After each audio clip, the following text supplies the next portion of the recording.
আসসালামু আলাইকুম। জনকল্যাণ মিডিয়ার এখনকার বিশেষ সংবাদে সবাইকে আমন্ত্রণ। শুরুতে জানিয়ে দিচ্ছি সংবাদ শিরোনাম।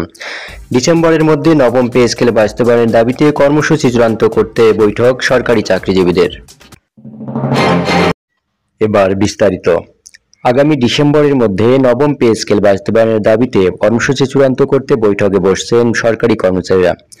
শনিবার 22 নভেম্বর বিকেলে ঢাকা বিশ্ববিদ্যালয়ের চতুর্থ শ্রেণী কর্মচারী সমিতির অফিসে এই বৈঠক অনুষ্ঠিত হয়।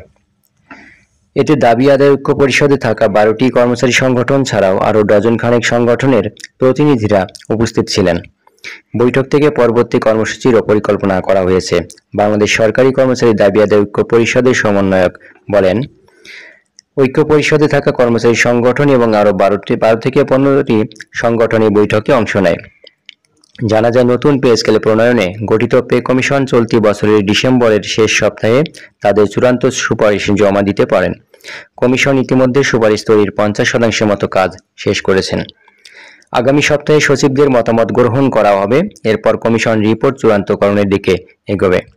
সরকারি কর্মকর্তা কর্মচারীদের বেতন ভাতা কাঠামো নতুনভাবে পর্যালোচনা ও সুপারিশের কাজ এক ধাপ এগোতে চলছে জাতীয় বেতন কমিশন। এ লক্ষ্যে আগামী সোমবার 24 নভেম্বর সচিবালয়ে বিভিন্ন মন্ত্রণালয় ও বিভাগের সচিবদের সঙ্গে কমিশনের বৈঠকে বসার কথা রয়েছে। দর্শক, এই ছিল জনকল্যাণ মিডিয়ার এখনকার বিশেষ সংবাদ।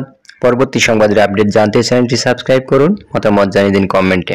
এতক্ষণ সঙ্গে থাকার জন্য সবাইকে অসংখ্য ধন্যবাদ।